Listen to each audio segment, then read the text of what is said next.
call the meeting to order.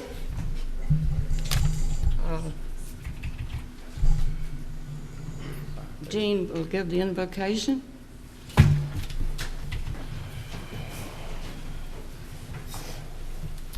May we pray? Heavenly Father, again, we're thankful for our elected officials and all that they do. We just pray that you guide and direct them tonight. Father, we thank you for this great country of ours, and we pray, Father, as we go through this election season, that your will would be done. We just pray that you'd be glorified in all things. For we ask these things in Jesus' name. Amen. Amen. Allegiance to the flag of the United States of America and to the republic for which it stands, one nation, under God, indivisible, with liberty and justice for all.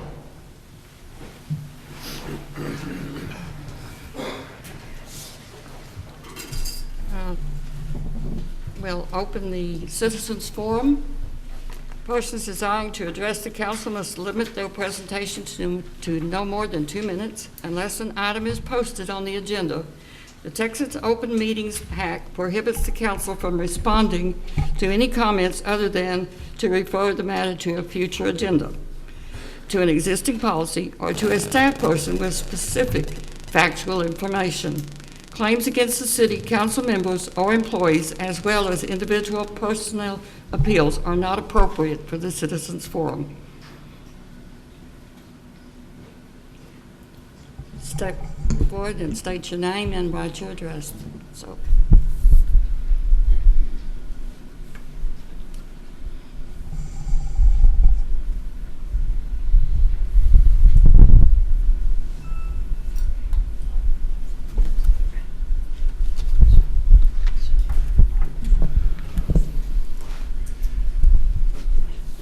Around Thursday or Wednesday, I received some paperwork under the Freedom of Information Act. I would advise all of you council members to discuss the paperwork with Stephanie Harris. Mr. Gladfelter, can you speak a little closer? I'm Okay. having a hard time hearing. Okay. Wednesday or Thursday, I received some paperwork on a Freedom of Information Act request. I would advise all of you council members to maybe confer with Stephanie Harris later on.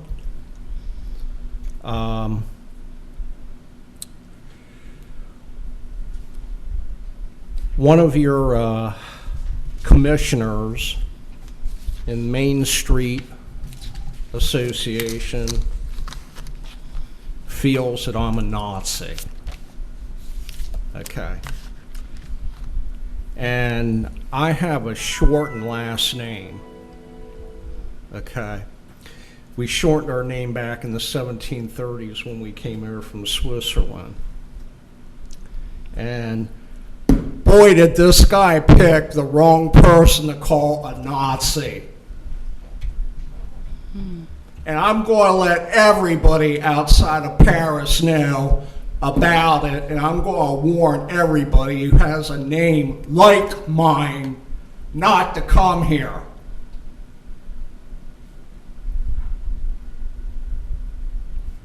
And you knew about Mr. Godwin.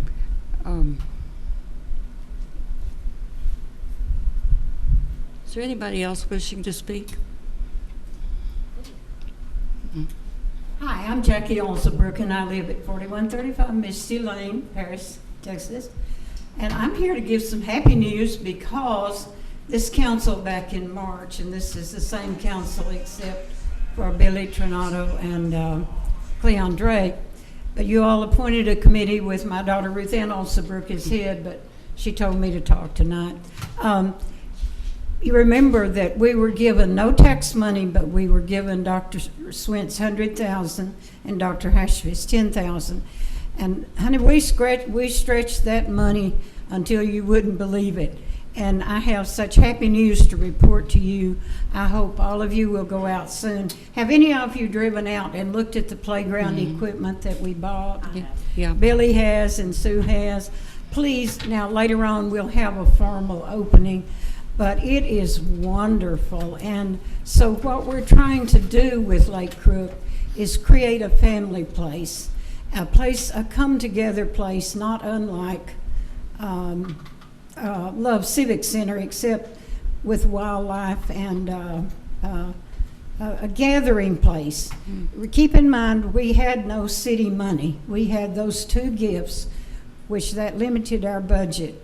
And as we've gone on, we desperately need restrooms. You know, we improved the porta potties, but we really need out there as we expand and turn it into more of a come-to place. And Robert Talley, who is on our committee, just informed Ruth Ann that the city's been negotiating with a company that owns a little train to put out there, and the train people would build a restroom for us. Yay! We do need engineering to look at a permanent. I notice you're going to talk about the budget tonight. Please remember Lake Crook Park, because that is a beautiful, peaceful place, and the equipment that we put in, which we spent $90,000 on it. Also, there are trails, horseback riding trails. So we are excited about it, and we hope you are. And as city council people, I don't know what it will cost, and engineering, I think, is here tonight. But we really need to look at some sort of, if not sewer, do the spray system like you have at the water treatment plant. That's an essential. But keep in mind, our committee met and we did wonders with $110,000. Now, please, when you set your budget for the coming year, go out there and look at that place. It is a jewel, and it needs to be used, and it's going to be family-centered. Kids running and playing instead of texting and video gaming. Thank you for listening to me. Do any of you have any questions? Just want to say how wonderful it is looking, and we appreciate your work and your committees. Madam Mayor, I am legally blind, and if I sign this, it may not be straight. That's okay. I probably can't do it either.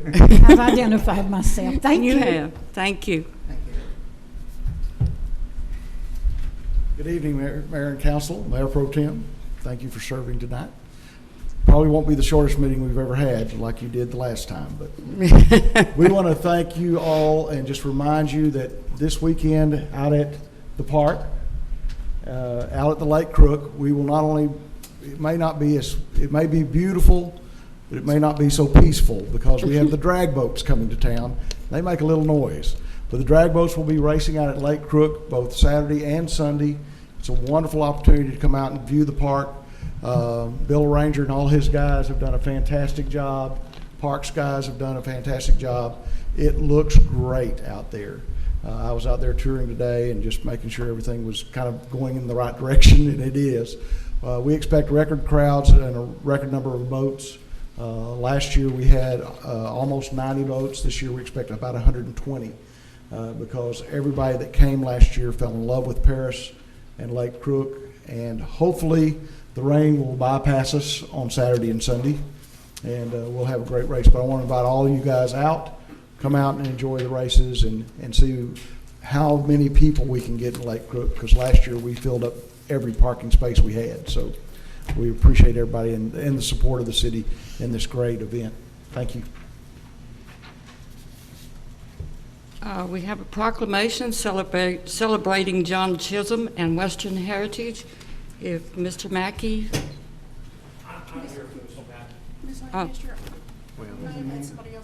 Oh, I'm sorry. I'm so sorry.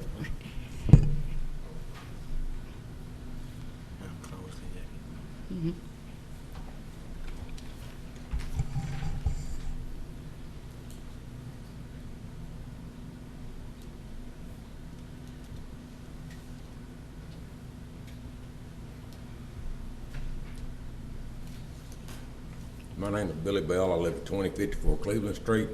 I read in the paper yesterday where we was going to discuss and act on the installation of security cameras for the downtown area because of vandalism. I don't really think that's a city's responsibility. I've talked to several people I work with that live here in town in my neighborhood. They don't like it either.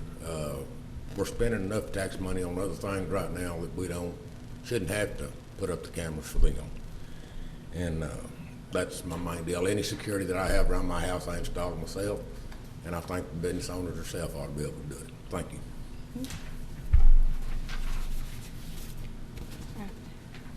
Anyone else wishing to speak? I'd just like to speak about one thing real quick, and this isn't about Lake Crook. I also walk out at the Oak Park a lot, and the oak trees out there are really suffering right now from the drought.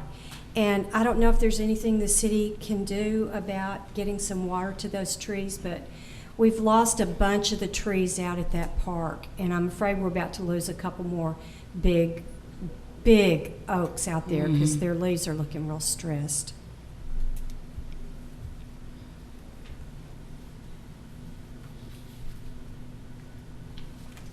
Thank you. I have a proclamation, Mr. My name is Kip McClinch. I'm the Vice Commander of the Post 3990 of the VFW. So I'm here for Mr. Mackey. Okay. I'm going to read that from here if you don't mind.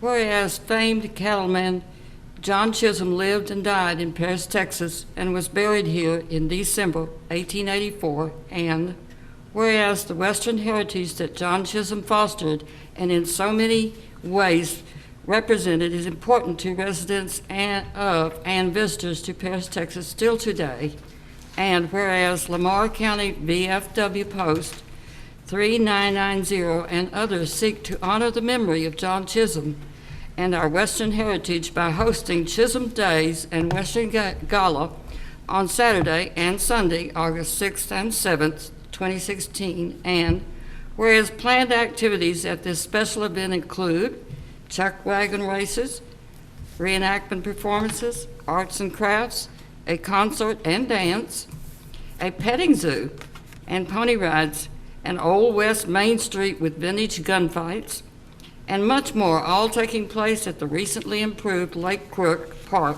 on the shores of Paris' own Lake Crook, off North U.S. Highway 271.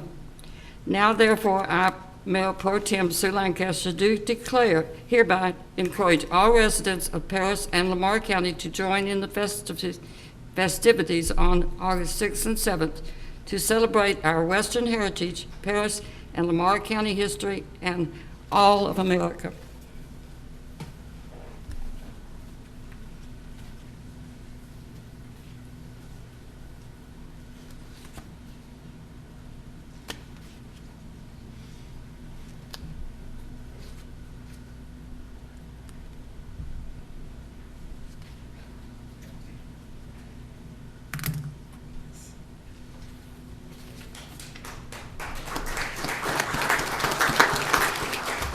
We invite you all out to Chisholm Day, this weekend or next weekend.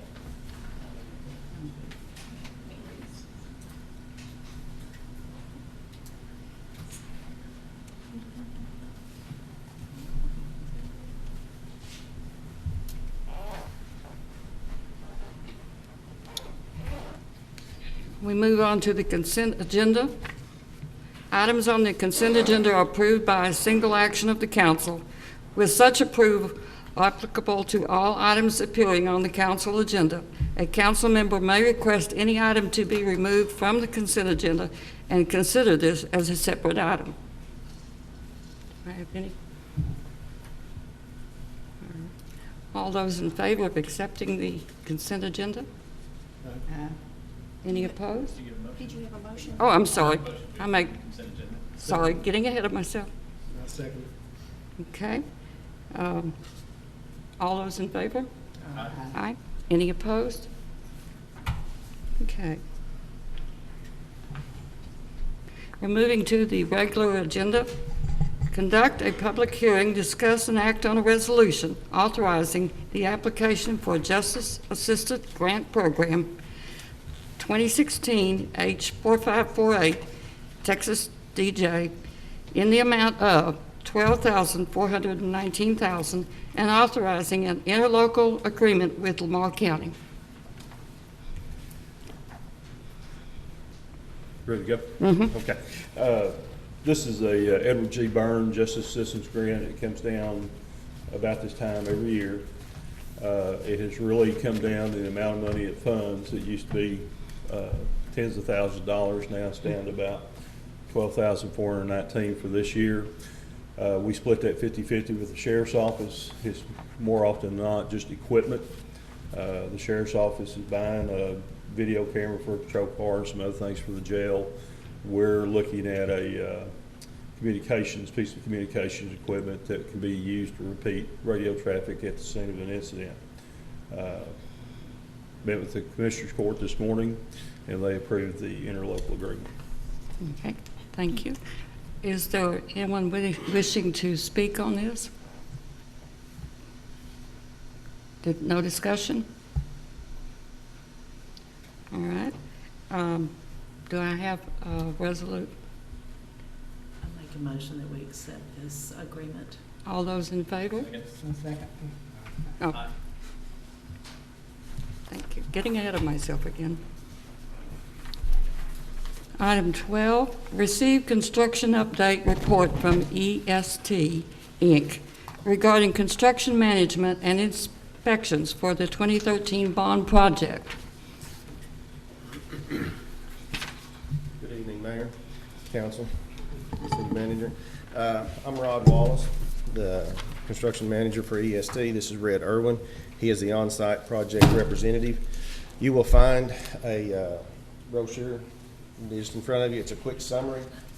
The last time we were here, the mayor asked us to just provide an overview for you. That's fairly simple. We're working on the one street over there. Red is on the project every day. He handles the day-to-day activities, all of the interaction with the people that live up and down the street, the traffic, and your engineering department and your public works here. So we are open to any questions you have, and Red will field in. He can tell you. We didn't put in like every fitting and tee and all that kind of stuff in this. That's turned into the engineer weekly, and then it's put together in a summary for the estimates every month. So that's all tracked every day, but this is kind of an overview for you of the past month. If you Thank you. guys have any questions, we'd be glad to. Anybody have any questions?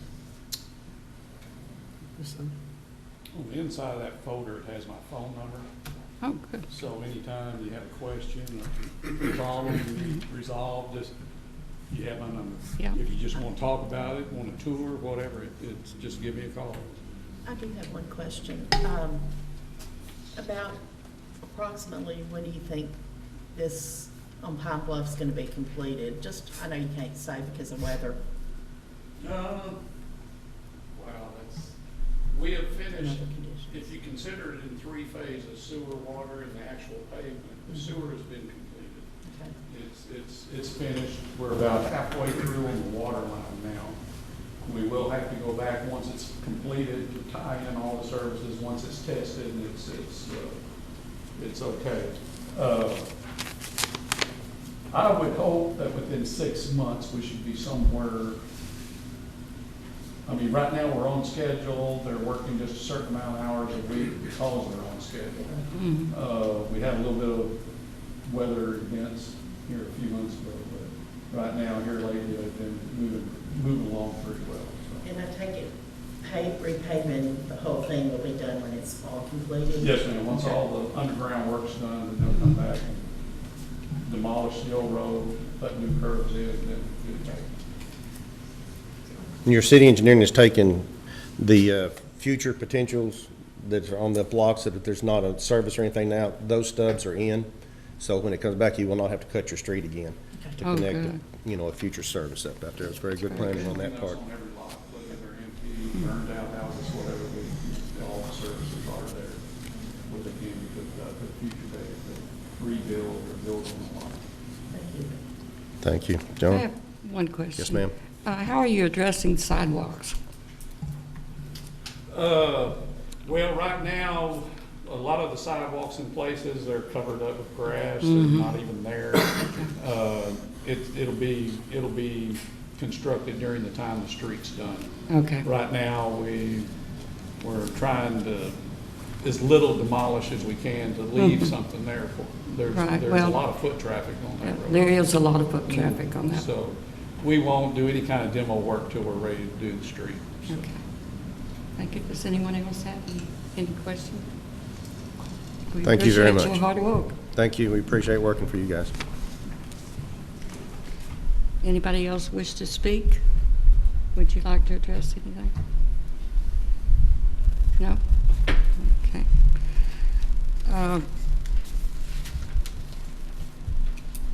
Moving on to item 13 then. Conduct a public hearing, discuss and act on a resolution approving a tax abatement agreement with Potter's Industry, LLC. Good afternoon, Council. How are you doing today? Good. Hanging in there. Potter's Industries has come to us about an abatement, 10 years, 100%. The investment will be $5,250,000. We came to City Council on April the 25th to make sure that this would be kosher before we brought it to City Council in an abatement agreement. We worked with Stephanie making sure the abatement's been put together. I'd like for the plant manager, Alan Cressing, to talk a little bit about the project and the investment that's taking place out at Potter, so you get a full idea of the investment that's taking place out there. Madam Mayor Pro Tem, ladies and gentlemen of the City Council, thank you for having me today. I wanted to start with telling you a little bit about us at Potter's. Potter's Industries plant here in Paris. We manufacture reflective glass beads for the highway and airport industry. They're used in the stripes on the roads and at the airport that you see. The plant that Potter's owns in Paris was originally built here in 1959. Plant's been manufacturing in Paris since then. Potter's Industries purchased this plant in 2007. 2014, I stood before the City Council, as I do today, with a request for your assistance with tax abatement. And with your assistance, we were able to build a $17.7 million unit at our plant, and we've also hired 17 people since then. That's been successful over the past 2 years to the point that we have an opportunity to expand our production rate by 25%. I'm here tonight to request your assistance to work with Potter's again for this expansion. We plan to spend over $5 million, as Michael said, in this expansion, and it will help us to retain the current 40 jobs at Potter's over the lifetime of this agreement, as well as put us in a position to be available for further expansion should that be necessary. So the expansion, Michael, I won't go into a lot of detail, but there's 5 different aspects of the expansion. So we'll put in a new production silo, which will help us fit more raw materials. We make glass there, so we have a glass furnace. We need to expand that furnace. That'll help. This project will help us do that. We also sift beads into sizes that will give us 2 additional production lines for that, as well as give us a warehouse on some new property that we purchased to the south of our current property, or our historical property. May I answer any questions from any of you? Yes, sir, I have one. Yes, sir. When it's complete, approximately how many extra employees, full-time, as you proceed? 4 additional full-time employees is what we plan, so there would be 44. Oh, yes. 40. Yes. The contract says you're actually going to decrease your employees from 41 down to 40. That's not the plan. What I believe the contract is doing is putting in a guarantee for a minimum of 40. So according to the contract, you can actually get rid of an employee and you're still in compliance with the contract, correct? We have 1 employee that was transferred from our Brownwood facility. We're transferring him back on Monday of next week, which will put us at 40. So we plan to hire 4 people. Would we be able to, under this contract, not hire those 4 people? Yes, but we wouldn't be able to run the plant that we plan to expand without hiring people. Are these, I understand these can be temporary employees? That's not our plan. But in the contract it says temporary employees are perfectly fine. Yes, we currently have 1 temporary employee in addition to 1 in a partial. And the contract also says that there don't have to be benefits paid either. Is that correct? I don't recall, Michael. Could you help me with that? No, I don't recall. Okay. Okay. We're giving the maximum abatement allowed by state law. What percentage of, what will be on the tax roll after 10 years, after this abatement expires? How much of this will actually be, I mean, it looks like only 500,000 will be on it. 4.7 million is in equipment, is that right? I don't have the exact amount. It approximate. would be between engineering and equipment and installations. I mean, So I assume that those that will drop off the tax rolls after 10 years. So in essence, the city of Paris, I mean, that's equipment and property. It's not real property, so it right. will depreciate over 10 years. So Yeah. in essence, the $4.7 million, the city of Paris won't get any taxes at all under this agreement. Is that's the way I understand it? Is that right? I'm not sure how the property tax works after 10 years, but if parts or assets are only depreciated over 10 years, if those go away after 10 years, that would be correct. Well, my concern simply is we also had an abatement that we set up, with the committee met with a declining, in fact, it's included in our packets here, about the level of investment and the percentage of abatement. It was, at the over 5 million, it was 80%, and it dropped 10% per year down to, for the next 7 years, and then it dropped off. And we did that, and I'm kind of puzzled as to why we didn't follow our own abatements schedule as regards to this. Well, if I may, we actually made a differentiation, and you were part of that decision as well, that investments in local companies versus new to the area, we gave them special consideration. Yeah, I guess when I read this entire contract and I realized that the city of Paris is only going to get $500,000 of taxable property, it kind of changed my mind a little bit. Because after 10 years, this is going to completely drop off the tax rolls. Well, I'm all for giving an abatement. I'm just questioning whether the maximum abatement permissible by state law is appropriate here. Well, to me, it's one of those things that goes back years in discussion since I've been on the council, that you're really locking in sustainability of the facility.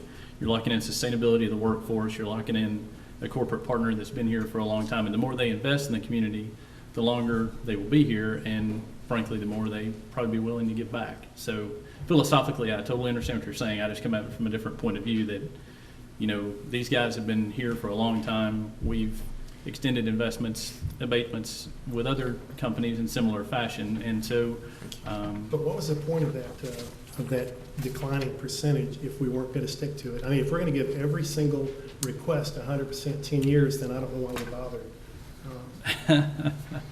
well, that was a topic of large discussion, which there were some members of that in this room. But that was the initial impact, and I think the thought process was a new company to the area that we don't know firsthand, that we don't really have an established relationship with, needed further constraints or a better set of parameters than a corporate partner that's been with us for a long time, that it has been a reciprocal relationship. And so I think that really was the philosophy and the thought process behind it, not so much write something down and then ignore it, as much as it was a different set of circumstances. The criteria for tax abatement for existing employers refers back to that exact same schedule. So. Well, I know, but then you also are on record as voting for the Silicon Can and those relationships, and even discussions prior about this particular investment you were on board with as well. So I know what you're saying, and I understand that, but I would just caution you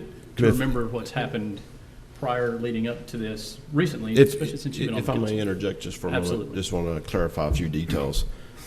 Besides what, there has been votes in the past about waiving existing and waiving greenfield in our tax abatement guidelines.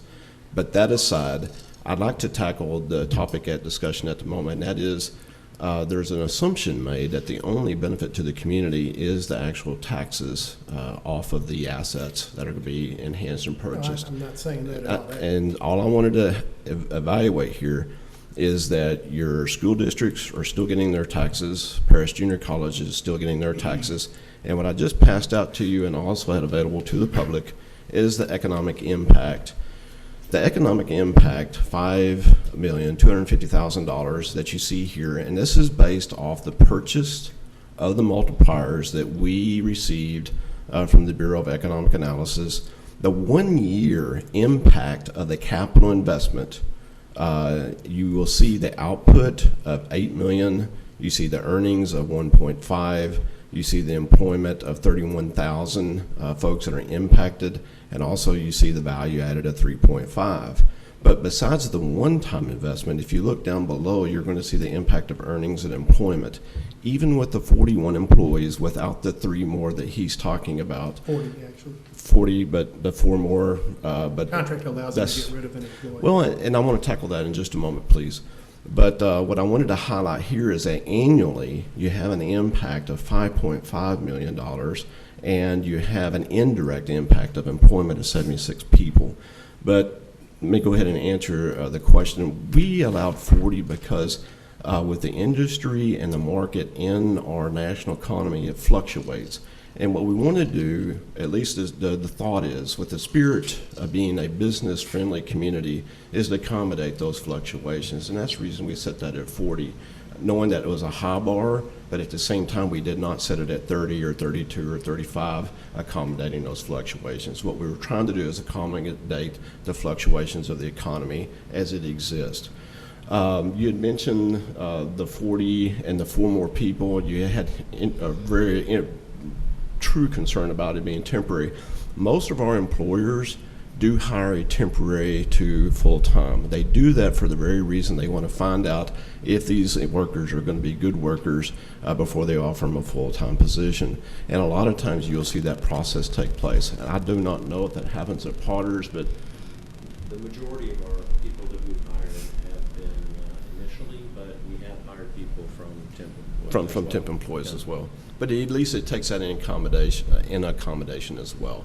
But I wanted to at least answer the broad picture of the economic impact that the tax benefit is not the only source of revenue to our community, but there's a bigger picture of revenue to our community, or at least There's that very directed. few communities that give 10-year, 100% abatements on on machinery and things like that. I mean, it certainly can be done by state law. It's just, do we want to do it, or would we rather go by the criteria that we worked pretty long and hard creating for this very thing? I fully agree, and that's one of the reasons that I came to you in April the 25th, was because to compete, for Potter's to compete for this local plant here, we're competing with many other aspects of Potter to attract this capital investment, and that's what we were trying to highlight. Any other questions? I have one. What's the story before we make your policy? That's not, defer to the city attorney. Okay. I'm going to refer to the city attorney. Mr. Gladfelter, we're going to have to call a public hearing in order for you to speak. Oh, okay. Because if they're only paying me $9 an hour, there is no economic. Miss, The contract does specifically say that it doesn't have to be above the average of Lamar County, so there's no criteria at all in the contract that it has to be a well-paying job. I mean, I'm not saying it won't be. Believe me, I'm very tickled, extremely pleased that you're wanting to expand. I think it's wonderful for Paris. I'm just questioning the level that we're granting and going against our own policy we set up. So. And also to keep in mind the precedent that we've set in the community as well. Are there any other questions? I'm going to declare public hearings. Mr. Gladfelter, you could speak. is this?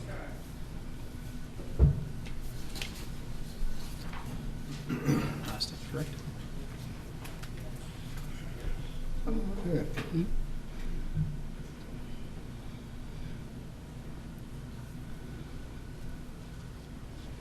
Michael Glatfelder, and I'm curious to know, what does a starting employee make? Approximately $19 an hour. They do make $19 an hour. It's in that ballpark, yeah. It might be 18 and change. Are they It's below union? 19 and it's not. Okay. Was just curious about that because, I saw how things went with the bakery here in town, and, I'm a little leery to give away things. Thank you. Is there anyone else who wishes to speak?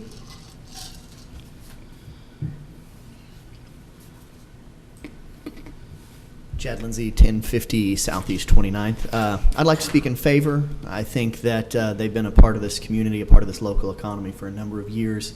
I think this is a very important time for Paris to communicate that we are pro-business, and I think that how we treat our businesses that are already established here is a very important part of that. Thank you. Anyone else who wishes to speak? I declare the public hearing closed. Is there anyone who wishes to make a motion? I make a motion that we approve. Okay.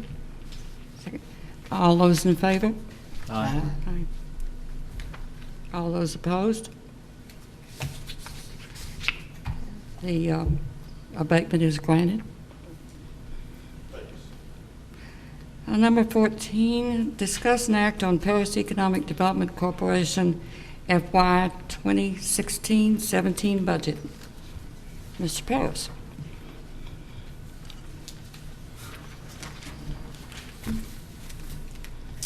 The budget that you received in your packet for this next fiscal year, 2016 and 17, is a total of $1,135,708. That is a 2% decrease of our budget for the revised budget for the fiscal year 15-16. We have increased our personnel. We had transferred Paula Brownfield from temporary to full-time, and we also incorporated a full year of my salary as well, so you will see that in the budget. Also, too, in administrative costs, we actually decreased that about 25% from $186,000.9 to $139,000.4, and that was primarily because of Paula's transition from contract personnel up to personnel. You will see let's see here, in marketing and promotion, you see a 49% increase.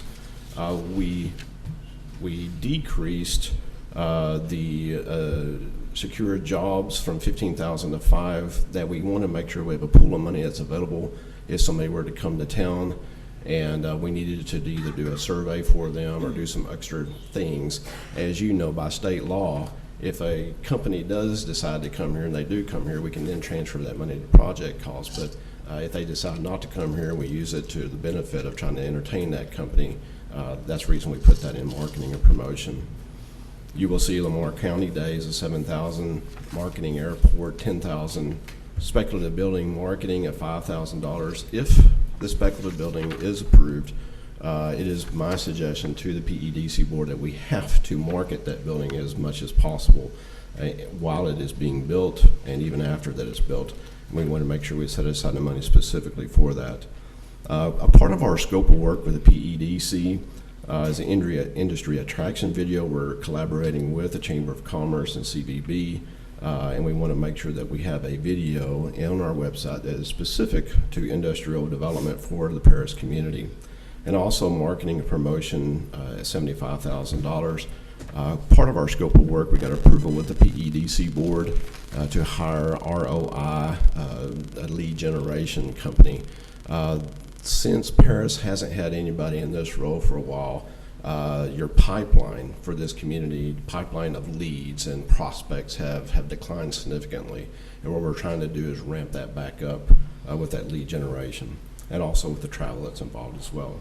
So overall, you're looking at a budget of $1,135,708. You will see the job training funds.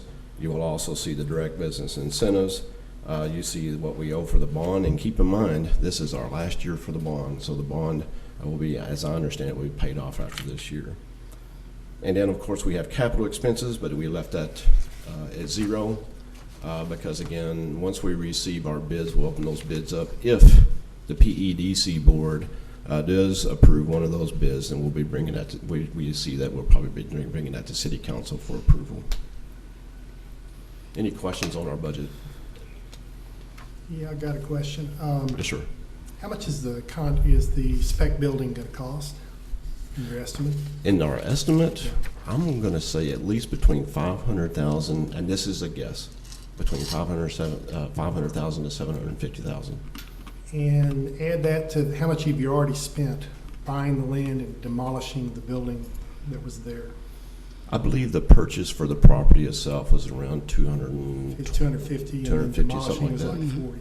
That's My 35, I question for think. you is, a project that you knew was going to go over the $400,000 limit, why did you spend the money without bringing it to the city council first when you knew the entire project was going to go over the amount required? Because if the city council doesn't approve this, you kind of wasted $300,000. And that's my question. Why was it not brought to us? I don't know why it wasn't brought. I'm assuming it might have been discussed in executive session. I don't know the answer No, to not that. at all. I mean, because if the city council, and I don't gather there's much, I don't know, there's not too much support for building an empty building and letting, I've seen these on the internet, done a lot of research on them. Most of them sit vacant for years, and then they sell them at a discount.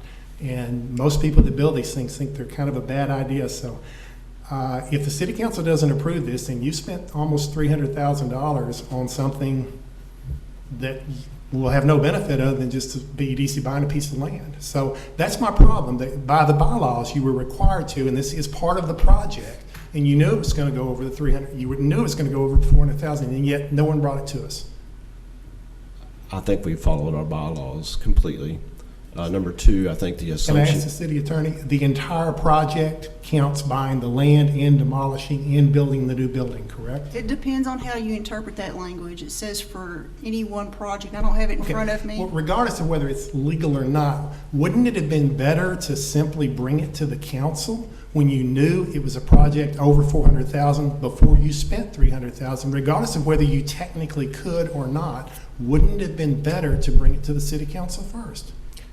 I think the assumption here is that the net present value of this project is so much far better than building anything else. Also, too, you're looking at the aspect of trying to put an asset, a real asset, on the marketing piece for Paris. You didn't answer my question. Wouldn't it have been better to bring it to the council first? Sir, I wasn't here. I wasn't here, and I don't know what the thought process was. All I know is that in the past, whether it was 10 years ago, 5 years ago, 2 years ago, 3 years ago, our board, our PEDC board, has had the best interest in trying to make sure things were successful and make sure that business attraction was successful in this community. Because of each board has a different makeup, and the city council chooses the board members of PEDC, that process has established where you have a good check and balance throughout this whole dilemma. The $400,000, I believe, what year was that? The threshold of $400,000. Yeah, that's what you're. What year was that? It's been within the last 5, but Last I 5, don't okay. know. So About all I'm 4 years. suggesting is that you have appointed a board that has the best interest in mind in trying to make sure that business development is taking place in Paris, Texas. And sometimes we have to trust that process. Absolutely, you should be very critical of the process. But at the time, the budget was approved last year before, I believe that last month, we had to rearrange the budget, make sure that all the monies were held accountable, especially for the audit. You approved that budget amendment, you approved that process of going and getting that land.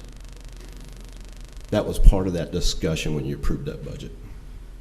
Still think it should have been brought specifically to us. And I really think all of your major projects should be brought specifically to us.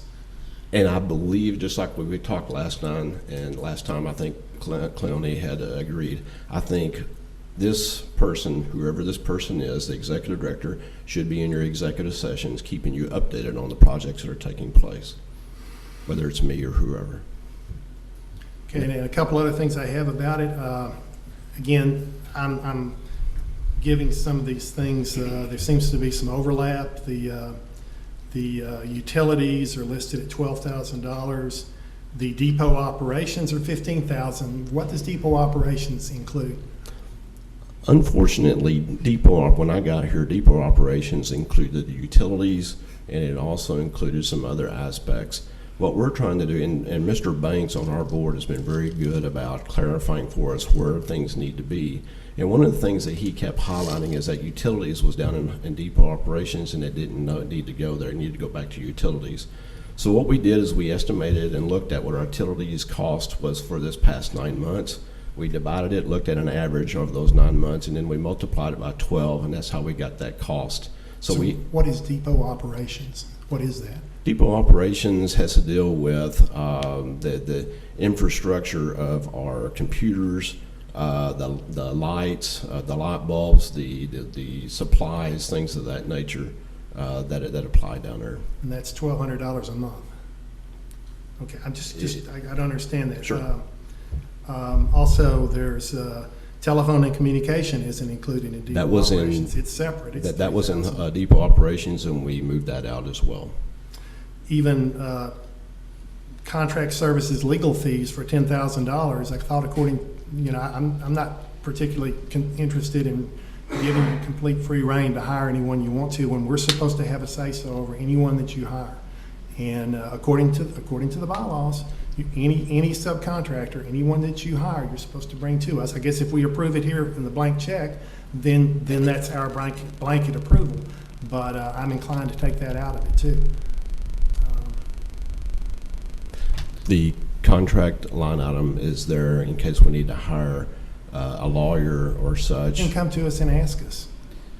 What's wrong with some communication and getting permission from the board that created you? And respectfully, I would say, what's wrong with your PEDC board that you appointed to making those decisions? They've made some very bad decisions in the past, trust me. I don't think we need to get in the business of criticizing board members. Well, I'm not criticizing board members. Well, I mean, I just think people that specifically. live in glass houses I think it's need to pretty be careful. obvious that there's been some extremely poor decisions on the PEDC throughout history. Well, I And think so for there's him- been some as well, so I don't think we need to get into that. But These he stated that we don't trust, that He's you stating trust you the don't board. trust them. That's what he's stating. Historically, And you sit here I and you think say there's you're every for reason. economic development, and this is I am the biggest. absolutely for economic In development. what has the form are you in PEDC favor of done? this? What has the PEDC done? With the tens of millions of dollars that If they you have a spent. problem with PEDC philosophically, that's fine. We're talking about a budget. I agree, and we're exercising our control over the Well, budget you're as we have certainly every trying, that's for right sure. to do. This is, We have every right to. you have every right to question, but you don't have every right to sit there and pick apart line item. I don't. things. I don't. Steve, you've run a business. You understand a budget. This isn't a set in stone thing, I understand. Well, right? I mean, you do agree that you've run a business and you understand a budget. I understand. Okay. I also understand that this is the only thing we have that we can say anything about because it was voted down last meeting that we wanted everything brought to us, and they had a problem with that. They don't want to have to bring everything to us. This is the one bit of control we still have over this organization. I would like to maintain that control.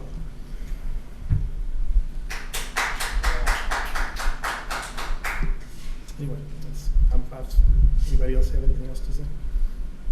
Anyone else wishing to speak about this budget? I have a question. Yes, ma'am. Under the direct business incentive. Yes, ma'am. Incentives, the Paris Lakes, that $250,000, what is that encumbered? Why is it encumbered? No, I said, what is that? Oh, exactly? absolutely. Paris Lakes, as I understand, came to PEDC, I want to say 3 years ago, maybe 2 years ago. They wanted to build out that facility, I believe it's southeast of town. Yeah, I know what that I'm is, sorry, but I'm sorry. And my $250,000, I mean. It's for infrastructure. So once they actually build the streets and the curbs, PEDC offered monies towards those infrastructure to make sure there's sewer. No, I don't think that's No, correct. that's not right. Yeah. Mr. Wilson, can you Yes, that enlighten us? $250,000 was offered as an incentive to put in a lift station to take the sewer and move it over to our farthest lift station on the southeast quadrant of the city. Okay. And the deal was that the developer had to put the lift station in and pay for it, which he did. It has been put in, it's been approved by the city and everything, but he was not to be paid until he completed all the infrastructure that was out there that he was going to put in later. For instance, he's got to put in parking and curb and gutter streets and all that. And he's done this, but according to the contract, he will not be paid until the rest of the development is done. Okay. So what we carried on our books, it's been on the books just like this for 3 consecutive years. Okay, so this And is it's a- from that It's a original. contingent liability that we've got out there that says at some point, it might not be paid this year. We've had it on our budget every year for 3 years. So if it's not that paid this year, I'm it'd be aware of. carried forward until If he he fulfills doesn't his finish up, contract. it will be carried on forward, and if he never finishes a project, then we'll never pay the bill. Okay. Okay? All right. So That's- it's, but to make sure, every year we have to budget it, because that is earmarked money that we can't spend, out of our funds. Okay, thank you. Okay? When a contract is established, of course, we have to encumber that money. Yeah, I just wanted to make sure that was from that original, nothing Yes, ma'am. new that Yes, had ma'am. come in. What is the status of Paris Lakes right now? Yeah, I don't know. The last time I heard, they quit building, but I did find out that they had at least started construction back up again. I don't know the actual status yet and how far they are along with that construction, but I can get that for you and report I that would in like to see executive that, and I session. think other council members might too. Absolutely. Are there any other questions about this budget? Yeah, at the end, you were saying something about you're going to ramp up something like. So, for example, if we have a company, and tell me if I'm answering the wrong question, but if we have a company that comes here and they're looking at a piece of property that's never been surveyed before, maybe environmental has never been done on that property, it's good to have those monies set aside in order to do those things while that company is showing interest in that piece of property. By law, we can use marketing money for that activity. Once, let's say that the company decides to come to Paris, and if they decide to come to Paris, then those monies are automatically transferred as project cost and not as marketing cost. Did I answer your question? I thought there was some testing on the soil out there. Maybe in the business park, but it could be a different piece of property that's never had that type of activity done before. I understood it to be that one, that the spec building was proposed for. We're not using that money for the spec building. Oh, okay. Yes, I'm ma'am. sorry. We've I already didn't gone through that understand with the that. spec building. Okay. We're talking about property that we probably never considered before for development. Okay. Are there any other? Does it make sense? Any other questions? Any other questions? Thank you very much. All right. I guess we're ready for a motion. Did anybody make a motion? Make a motion, we approve the budget as presented. Is there a second? Those in favor? Aye. Mr. Jenkins, are you in favor? No? Will you call for Opposed? Okay. Those opposed? Those opposed?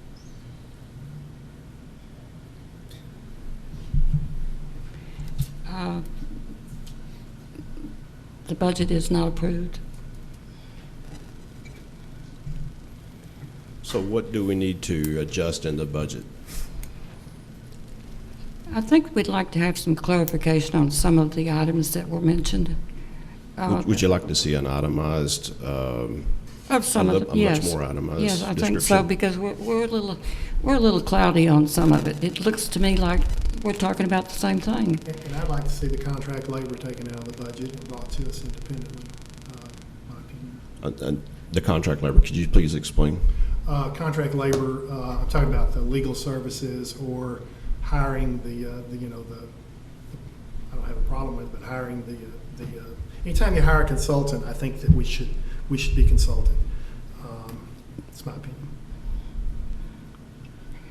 A much more itemized description then? Yeah, and description, breaking down exactly these things that seem overlapping, the telephone and communications, the utilities, the depot operations, these things, I don't know, just seem overlapping, and Sure. that's my opinion. We're glad to get that for you. If you can bring that forward, we'd appreciate it. There's several things in depot operation that, for instance, we have. Mr. we Wilson, hire- can you speak up a little bit? Is that better? That's better, thank you. Every month that we come through, there's for instance, like J.C. Darnell, and we have several items in there that So that's not listed service. in the contract labor? No, contract labor is, let me Is look. the phone answer,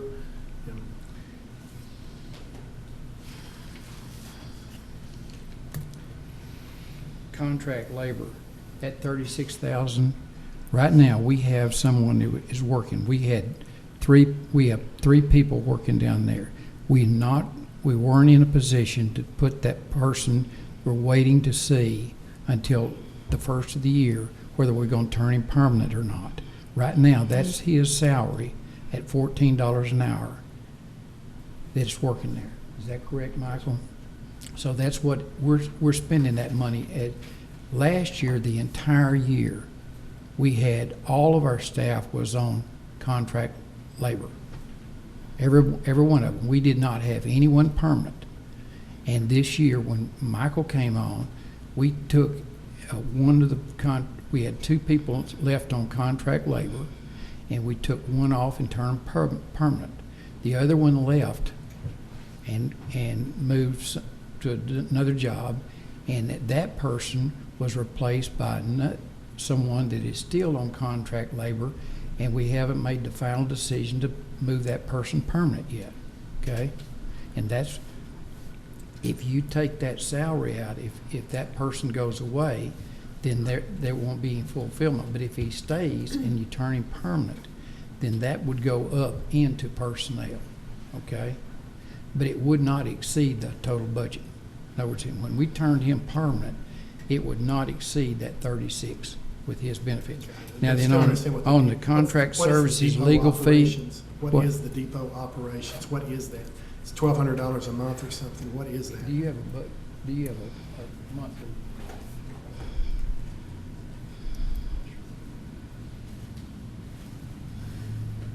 Okay, there is, and Steve, I'm quoting from memory because there's about 8 or 9 items in there that occur off and on. Break it down better for us so we can see. That's all I want to see. I want to see exactly what this is because it does seem there's overlap, telephone and communication and utilities, which is totally separate things. One of the things that cleaning service I know is in there. And that's not much money either, so, yeah. $250 a month. Yeah. But you also have, I think that when we put the cloud, all of our IT is under there. And we have a contract with J.C. Darnell, and that's where that goes. And then you can take it out of that and put it in IT services or something, but it was put in there for years, and that's where it was in depot operation.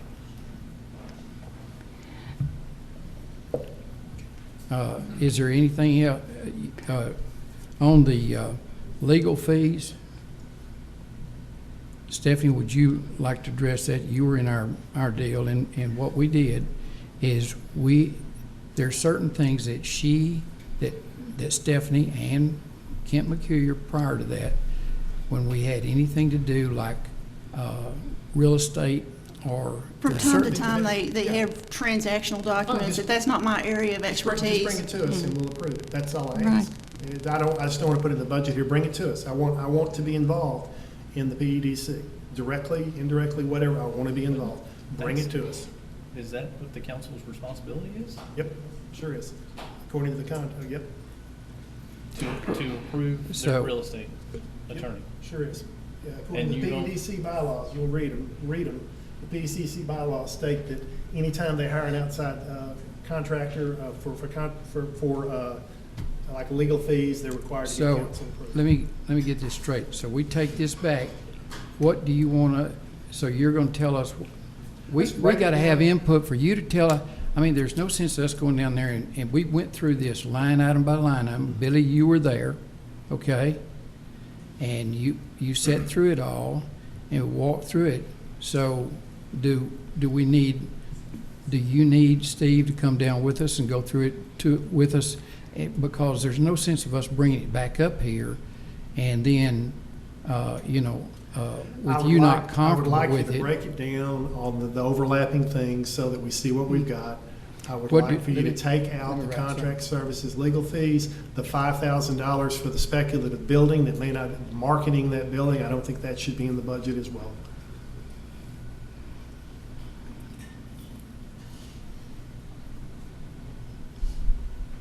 So if they don't market it, how are you ever gonna move it? Well, if it's not built, why do we need to market it? But what if it is? What if it isn't? Then come to us and ask, you know, what's wrong with this? Why can't we have communication? Why can't I ask you a question? You certainly can. I did. And I answered it. Okay.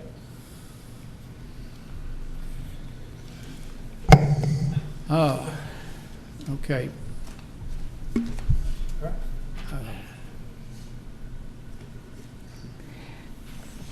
Mr. Paris, Can I ask Do you we- a question? Sure. There's one other one that voted against it. Ms. Drake, you didn't, was there anything in particular you wanted pointed out?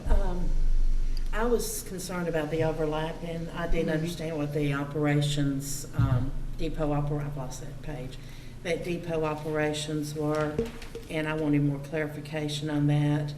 And that was my big concern, was the overlapping. And then I wasn't on council when this land was bought and all of that, and I just have a concern over that building. Those were my two things. Okay.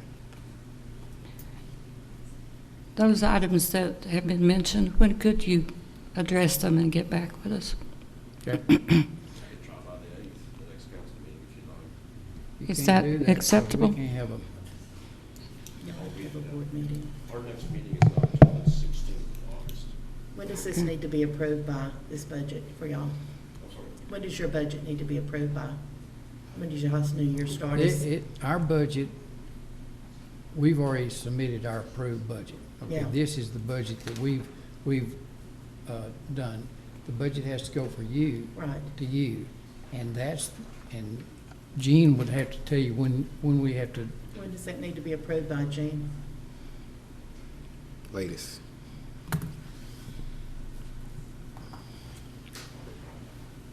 I think what the bylaws say, it's normally done in July. Of course, the budget doesn't start until October, so they could bring it back, I suppose, in August. The first meeting in August? As quickly as possible. Probably second meeting in August, Yeah, because they because don't they meet till the Does it 16th. have to be part of the city budget? We can do it separately from that if we need to, but we normally don't adopt the city budget until September anyway, so. Our tentative adoption date this year is September 19th. yeah, But so- what we do have to do is we have to come back to you Right. for a revised budget, because I can tell you the numbers that we had in budgeted last year, and this is done by the city and is done by the PEDC, is that you over and underspend your budget every year. And during the year, right now, if you look at our year-to-date on depot operations, we're overspent what our budget says. There's nothing wrong with that, it's not illegal, and we have to come back to you at the end of the year, just like you, the city council. Y'all don't stay within your budget either, but you have to come back and revise it, and Gene I brings don't- it to you for a revision. Mr. We've Wilson, already I had don't think that's the question. The question is what is in those items. It's not how much. It's what it's for. Okay. And why we have a dilemma of thinking there's an overlap. We're just asking for a clarification. Okay, but what I'm saying is, on the revision and passing the budget, we've got to have one before the end of our calendar year approved. So, and Which and we is- have to have your approval before we can put it in motion. So, I think that it's kind of dependent on y'all getting your budget, us getting our budget approved by the end of September, right? Or the third week in September or something. But we also have to have our budget revised, so we make all the revisions, so it'll go in the audit right. To address those questions that Mr. Clifford and others have had, could you have it by the next council meeting? I mean, I don't think it's a real hard thing to do. I don't see why not. It'll be the same budget, it'll be itemized. Yeah, it's just clarification so we know what.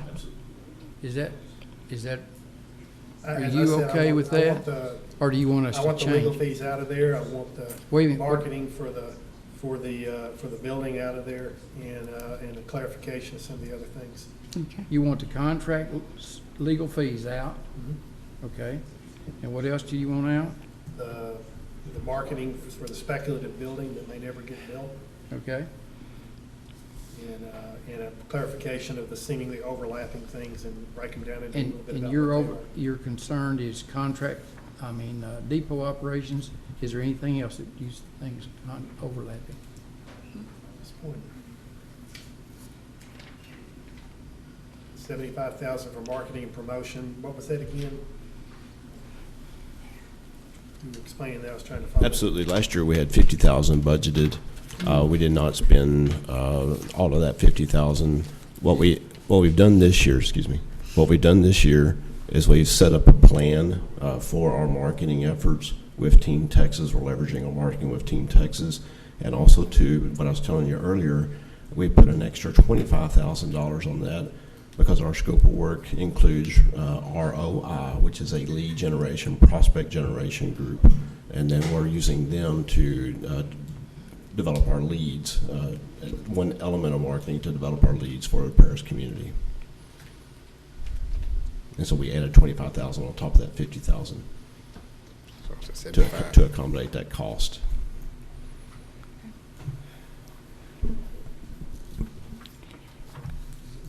Is there anything else on that?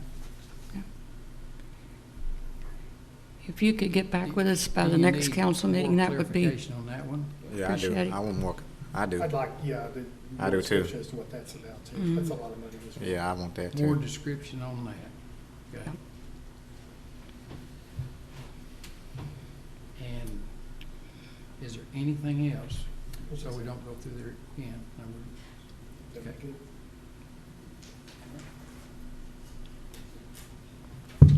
Thank you.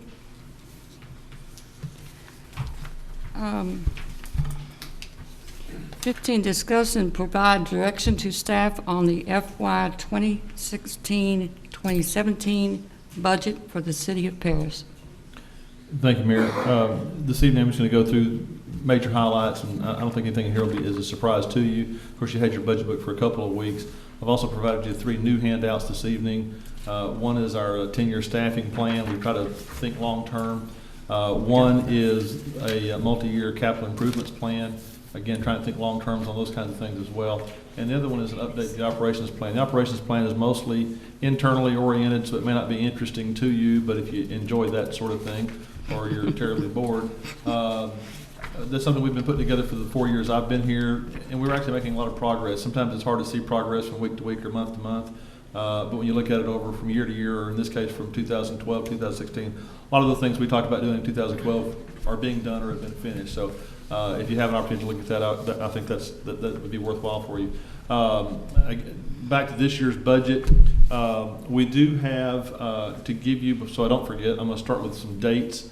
We have a budget work session, which is tentatively scheduled for August the 29th. Gave you a calendar a couple of months ago that you may or may not still have, but August the 29th is our budget work session. That's where you can quiz me in great detail if you want, although we could, don't have to. And then August, 2 special meetings in September. Because of the way the public hearings and the advertisings and so forth works, we'll actually have 4 meetings in September. Besides the 2 regular meetings, September the 6th, we'll have the actual budget hearing, public hearing on the budget and the tax rate. And then on the 19th, we'll actually plan to adopt it. That'll be a week before the absolute deadline and a week before the last council meeting. So if anything goes horribly wrong, we could always move it to the 25th if we had to of September. So anyway, some of the highlights are the big issue items. There is no proposed tax increase. There is no proposed increase in water or sewer rates. We talked about that last time. There's only 1 new employee in the entire budget, and that is a position. It'll be budgeted as only a half-a-time position, but it's a full-time position, but it won't start until April. And that will be for the a video technician, video clerk, some kind of, haven't yet developed a job description. And that'll be for the downtown cameras when we hopefully get some of those in. We'll talk about that a little bit more tonight, I guess. And then, but the big thing there was the body cameras. There's a lot of new public information requirements based on some court cases. Just for the car cameras, but then also having body cameras. That's being acquired through a grant. Chief Hunley, when he made his report back 4 weeks ago, talked about both those kinds of cameras And the body cameras, I think, have been ordered. Is that correct, Chief? So those are on the way through a grant process. So we'll have that. So that's the only new position we're requesting anywhere at all. Replacement equipment in EMS, that specifically is an ambulance and some medical equipment. And we do that every year. For those of you that haven't been here, we have 7 ambulances. We buy a new one each year. So that an ambulance lasts 7 years, and so we don't ever get stuck buying 3 one year and 0 the next. If you've been here a while, you know we kind of got off on fire engines, and we had to buy 2 real close because they didn't buy any for about 15 years. So we're keeping that cycle with EMS and also some significant capital maintenance items and utilities. No increases there in the total amount that's going to capital maintenance and utilities. As you know, we've got some old facilities at the wastewater treatment plant, water treatment plant, and also at the lift stations. Doug Harris, who's on vacation tonight, but he and his people do a good job of keeping those old facilities going, and so nothing unique or different there at all. Costs associated with the new EMS station, we talked about that a good bit a couple of meetings ago, I guess, when we talked about budget the first time.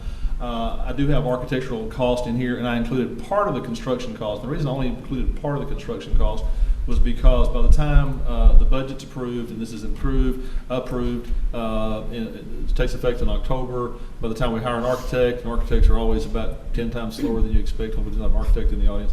But anyway, by the time we actually bid the thing out and do the whole slow government deal, we're not going to get that whole facility built by September 30th of this next fiscal year anyway. And so rather than putting all of that in there, I've just budgeted a portion of that, and then we'll come back and pay the rest of it in 2017, 2018, regardless. So that's why I budgeted it that way. A new replacement garbage truck. Some of you will recall 2 years ago, the City Council created a new fee that was 50 cents a month per customer, and what we've done is we've just been saving that up. So that the same thing, just like I talked about with the capital improvements program you have there, the staffing plan, trying to think long term and keep our capital expenditures steady. So the idea there is we need to buy a garbage truck every other year.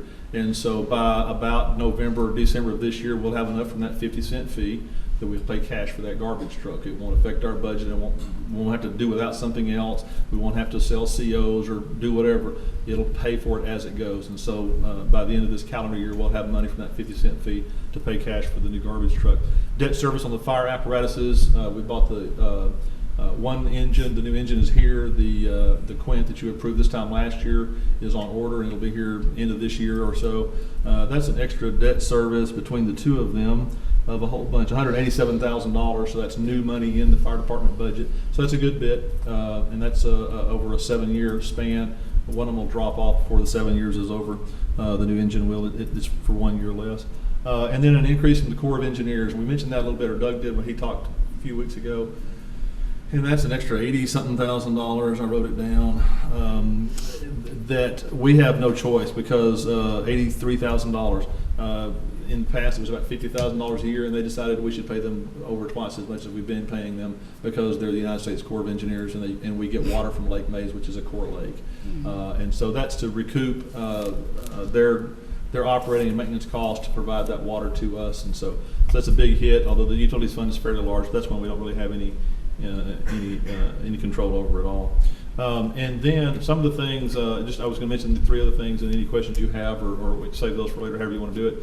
These are 3 things that I think you may want to talk about later, and you may not.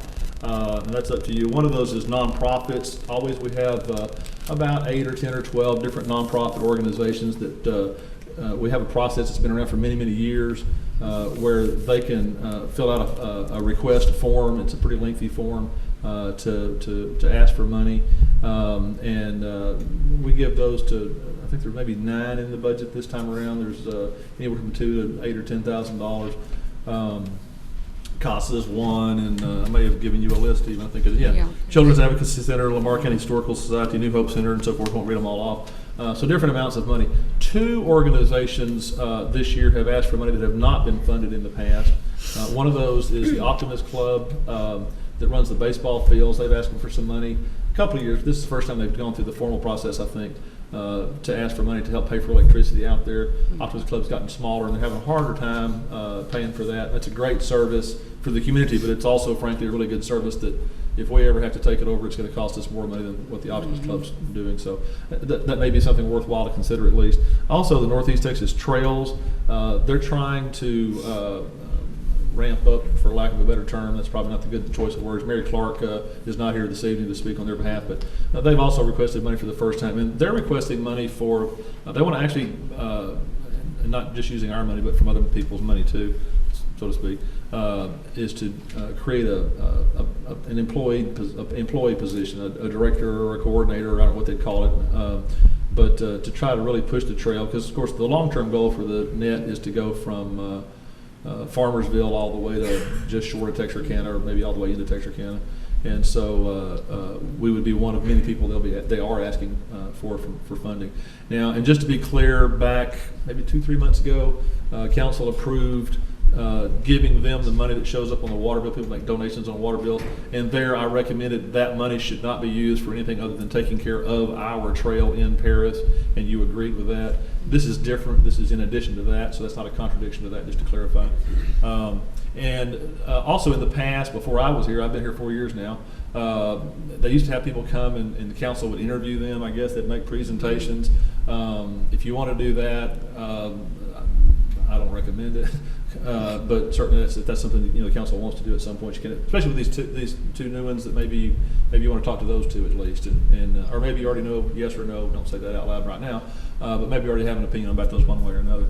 Development fees. We've talked about this a little bit. Carla, I think, talked about it when she made her presentation a couple months ago, and that is typically in a city budget, you want your development fees to pay for themselves. If somebody takes out a building permit, for example, what we charge them should be pretty equal to what it costs us to provide that service. So if we spend $147 to go out and inspect a building and their building permit fee is $50, that means that permit's being subsidized by tax dollars. And that's something that you can do if you choose to do so. That's not usually good business sense. Usually you want to break even on permitting. So we'll be bringing back some numbers to you probably in September, maybe not till after the budget's adopted, but I want to just mention that now so that you know that that's coming. And then the final thing, and the mayor's not here, so obviously, but he mentioned the possibility of selling certificates of obligation. He talked about $2.5 million worth of COs for additional drainage. And that would be drainage, it would be construction. What we're doing now is a lot of cleaning and a lot of burning and weed eating and trash clearing and all kinds of stuff. And it will long-term make a huge difference. But some of the things are going to require construction. Of course, that's in your CIP plan as well. Back several years ago, there was a multi-million-dollar plan that somebody did on behalf of the city long before I was here. Some of that stuff's been done. For the most part, the construction stuff has not been done. So that's a way to fund that. I'm not recommending for or against it. It's just something that's out there. And again, the mayor introduced that, and we haven't really talked about it. And I don't know anybody's feelings on that. And I'm not sure what his feelings are on it either. But those are kind of the big issues, both as far as what's in the budget, as well as things that you may or may not want to talk about in the future. And with that, if you have any questions or if you want to hold them for when we have a more detailed meeting, it's up to you.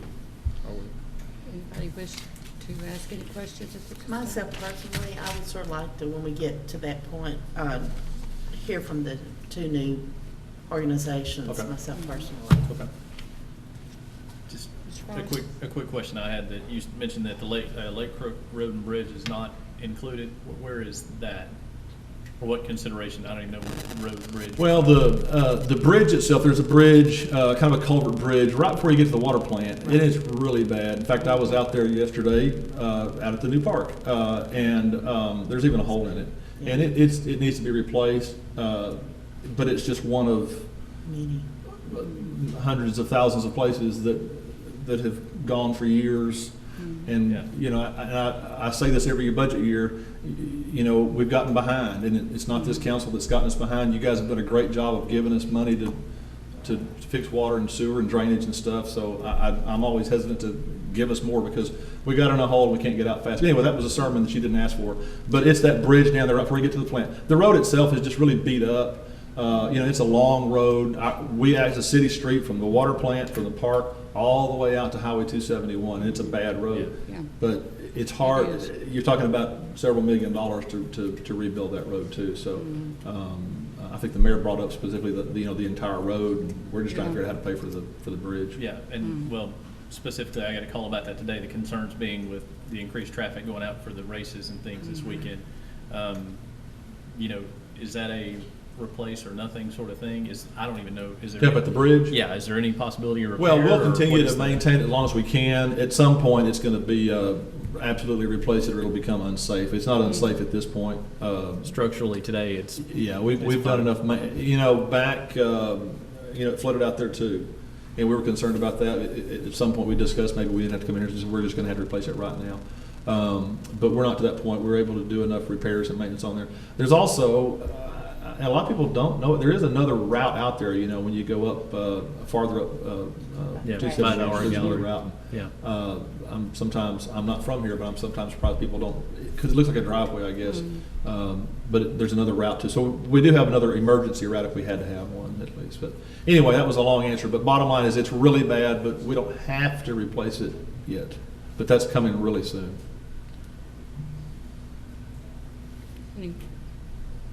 Dr. Clifford, you have any questions? Questions? Ms. Dickens? I don't have any. Jay, I don't, other than what's been mentioned, I can't think of any other direction that we've got. Okay, moving on. Discuss an adoption of the International Property Management Code. And this is another thing I just wanted to kind of bring out. And I've sent you a couple of emails about it. And I never know if you read what I send you because it's not that exciting. But anyway, International Property Management Code has not been around a long, long time, and it's something we've not used here. But again, as you know, our housing stock, building stock in town, in a lot of cases, is getting worse and worse. And there's a lot of places where, and this doesn't just deal with rental properties, but rental properties is probably an area that would be really affected. And not to pick on anybody or any particular issue, but for example, we'll get a call about a rental property that there's raw sewage out in the yard or running through the house. The way our existing code works is we can go in and shut off their water. If you're renting that house, that doesn't help you a whole lot. We can't make them fix it. We can't make them do a lot of stuff inside. Some of the stuff outside would help too. I got a complaint today about a couple of junk yards. They're not really junk yards. They're people that have a bunch of junk in their front yards. It's personal property, so unlike mowing code stuff or tearing down a torn up fence, we can't haul it away. It's another tool. And I could go into a lot of details, but I don't want to spend your time. But it just gives us another tool to really address a lot more things, specifically electrical wiring, plumbing, ventilation, occupancy, those kinds of things. People will do a lot of home wiring that will burn their house down, whether they own it or rent it. People will not. It's kind of shocking how many times we'll go into a house or an apartment, but usually houses, where there's the vent stack that'll go. It doesn't go through the ceiling, it just goes into the attic. Romex wires, not common, but just raw, bare wires that are just really dangerous. And you've seen, I mean, Ms. Lancaster and I, we've talked about a couple of specific ones, like I can't believe somebody's living there, the whole roof's caving in. We don't have the authority to do anything about it. Now, this is not us trying to kick anybody out of the house, this is just trying to, kind of like the loan thing, we're trying to encourage people, in this case, to take care of their property before it gets so bad that we end up having to tear it down, and we've got our code folks out mowing vacant lots every day instead of mowing stuff they really ought to be mowing. So anyway, I'm preaching a little bit too, but it's just another tool that we really think is helpful. More and more cities have adopted it in the last number of years. It would probably require some tweaking here and there as time goes by. One other thing I think I put it on here is that we would suggest that the Building Standards Commission be designated as an appeals board, so that if we go out there and say you got to clean this up, or you got to do this, you got to do that, if a person needs their due process, and they need to say, well, no, you're being too hard on me, that electricity, that wiring is okay, or that plumbing is okay, and so they would be able to go to the Building Standards Commission as an appeals board. And the board would either rule in favor of the appellant or in favor of the staff. And again, this is just a discussion item, and just like the budget, if you have any questions, I'd be happy to try to answer them. Otherwise, we're not trying to adopt it tonight. We're not ready yet. We don't have an ordinance. Hasn't even gone to the city attorney yet. She's going to have to work on it a while. if you're ready, and our goal is to try to adopt it maybe August the 22nd. If not, it'll be sometime in September. She's not hardly busy at all, so and I'm being very sarcastic. And so anyway, this is just kind of, I wanted to let you know, and if you have any concerns about it, we can talk about it tonight as a group, or if you have any concerns, later, you can talk to me, or the fire chief is certainly very familiar with it since he got stuck with code enforcement, blessed with code enforcement when he came here. Also, we've sent Nikki Brown has gone to a course where she's gotten training on how these kinds of things work. Robert Smith, our building inspector, is also familiar with some of these things. So anyway, it's another tool we can do to try to help make Paris not just look better, but be safer for the people that live here, because a lot of people are living in really substandard structures, and we need to try to help them if we can. Are there any questions? I'd like to ask one. I have a I'm question. sorry, go ahead. Under that background, it says pool safety. Yeah. Is that that would be like these people that have pools and it's standing gross looking stuff? Right, health concerns with pools. For example, in every other city I've worked and lived, if you have a pool that you can't see the bottom of the pool, you shut it down even if it's their backyard, because somebody could fall in, you wouldn't even know it. Yeah. We don't have that here. Right. In fact, as I told y'all the other day by email, we just found out a few weeks ago, we don't even have any requirements on public pools. But this is the same kind of thing, health issues for private pools. Okay. Right. That was my question. Mr. Farson? Dr. Clifford? This thing on occupancy, would that be a limit to how many people could? Correct. A limit to the number of unrelated persons within a place, so that it doesn't become overcrowded and unsafe. Mm-hmm. Okay. Mr. Jenkins? I have no questions. I have one. Does this extend to commercial property? So what? Commercial property? It does. It does. Any property. And again, the thing with, I think we will use it for most is going to be rental residential, but it's for any property in town. Yes. Because I can think of a commercial that has a sewer problem. Yeah. Yeah. Oh, yeah. Absolutely. There's several. Overflowing. Yeah. Okay, this is not an action item, but We'll bring it back to you then. bring it back. Okay. Thank you. 17, discuss and act on installation of security cameras in the downtown area to address continuing vandalism issues. And that's my item. I have some things I'll say, but I'd like to hear from the chief.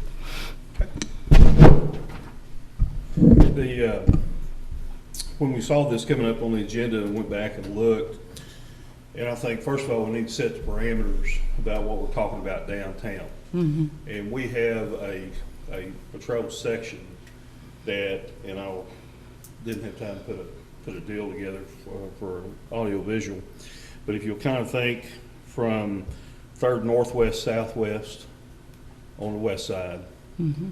over to Church, 2nd Northeast on the inside, or east side, and they go as far to north as Pine Bluff and Graham, and they go south. We don't really have a demarking street, but we went about 400 block, okay? And so that area we refer to as Section 7. In the last 4 months, we looked up, we have a total of 463 calls for service in that area, okay? When I started going through all the calls for service, about 250 of those are officer-initiated calls, whether it be traffic stops, checking suspicious persons, doing welfare checks, walking around the plaza. The rest of those calls are litany of, I think we had like 15 accidents, vehicle accidents in that area that resulted in property damage. We had one that was an injury accident within that area.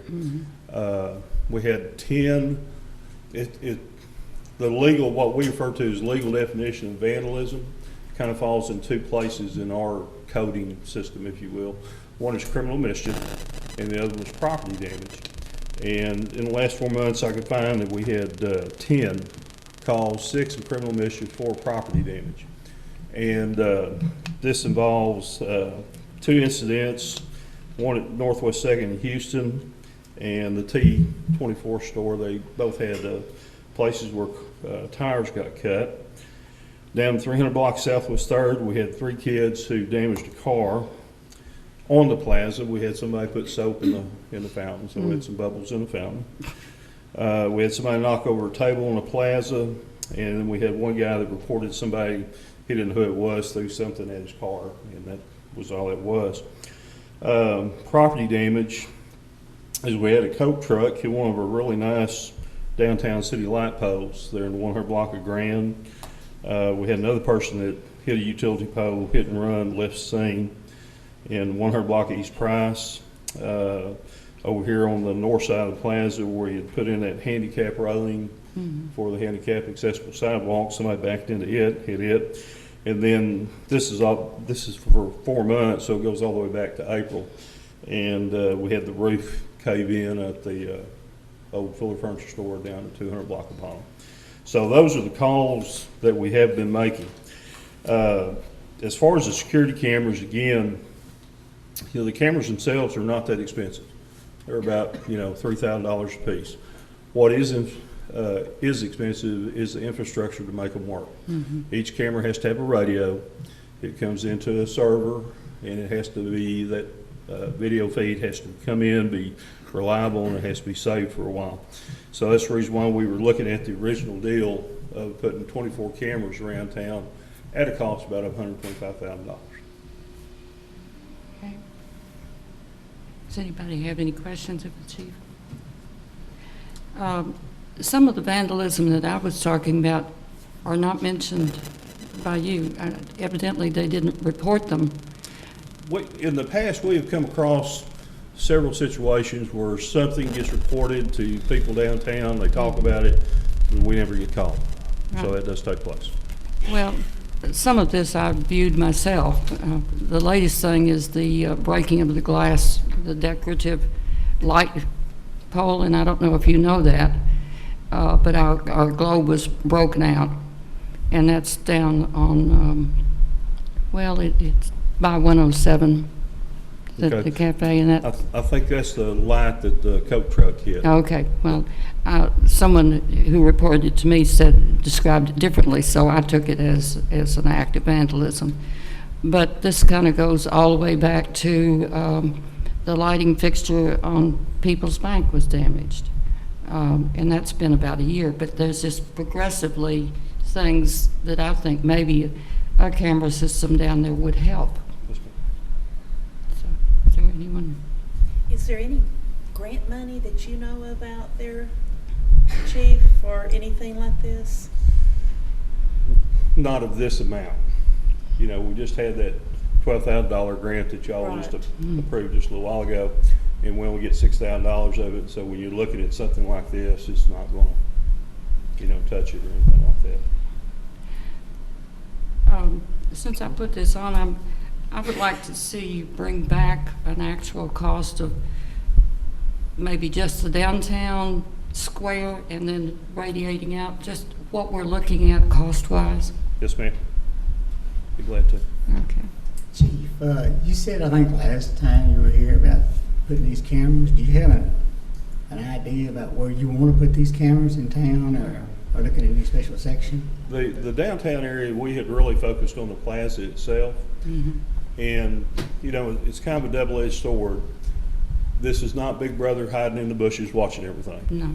This is mainly to give us some leads of seeing people in the area where something takes place where we can kind of check into that. So downtown area, we're only looking at about 4 or 5 cameras. Now, we don't have specific spots because every time you talk about putting a camera, it's got to have a power supply. And so it's either on a pole or on a building, but it's going to have to be someplace where there's a power supply that we can tap into. It's not much power, but you got to have it.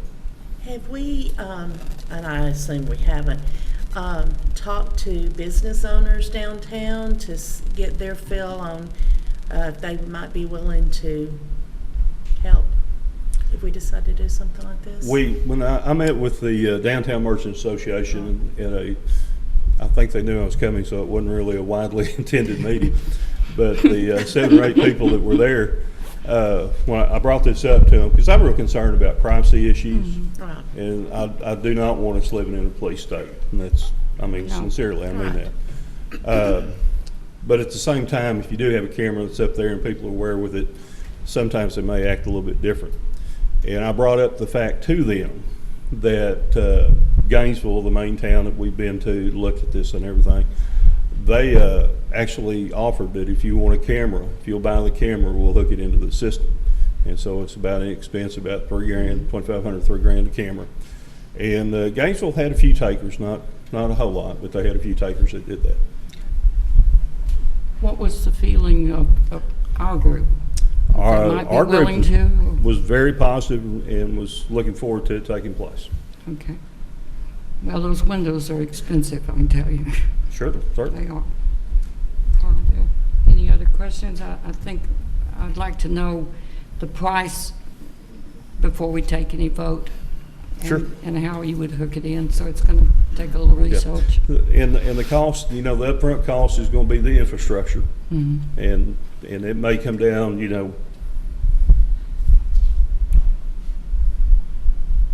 maybe about half or something like that, but it'll be, you have to have the infrastructure in place and working before. Well, I had no idea what the whole thing would cost. Right. But I'll be glad to bring it back. We have a precious little jewel down there that we need to protect. Yes, ma'am.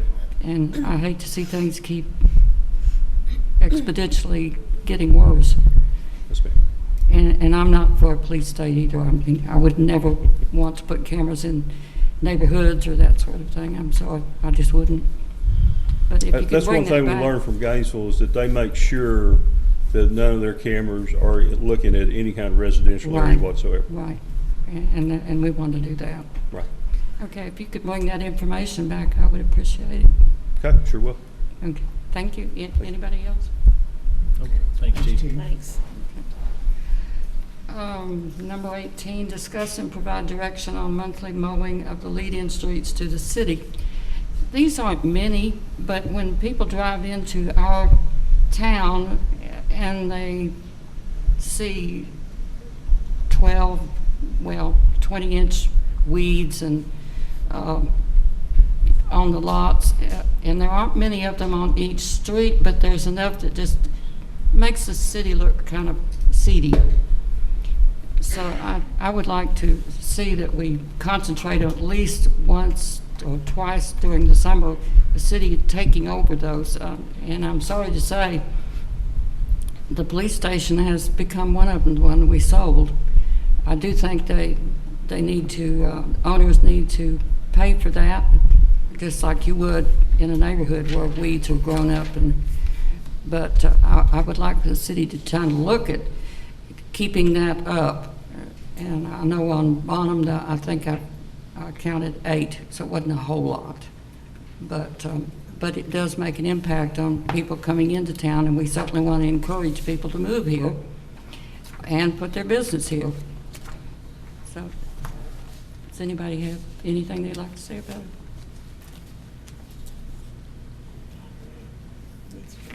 Anyway, No, ma'am. Last summer, I rode around town every Friday and I took pictures, and I'll start doing that again. It drives Thank you. the chief crazy, and I enjoy doing it anyway. I will by all means do that then. Okay. Yeah. That's my It's a direction. short trip for you. That's my direction. Okay. Well, we're to consider and approve future events for city council and/or city staff pursuant to resolution number 2004-081. Does anybody have anything they would like to? I have one thing I want to throw out there. You can't discuss it because it's not on your agenda, but I've sent you an email about having a meeting to talk about PEDC, some of the stuff we talked about tonight, I guess. 3 or 4 items, and I don't remember what they were, but I sent those to you. And I gave you 4 dates, and just so you know, as of right now, the only date that I haven't heard is unavailable, unless you've got some other dates that, well, let me start over. Right now, it's August the 11th, unless you guys can't make August 11th. And if you can't make August 11th, let Janice or me know if you would. A couple of you can't already. So we'll probably find another date, so never mind. Okay. We started off with the 9th, 11th, 15th, and 16th, but we'll keep working on it. Thanks. Sorry. Well, 20? Go. So move. Second. All in favor? Aye. Meeting is adjourned.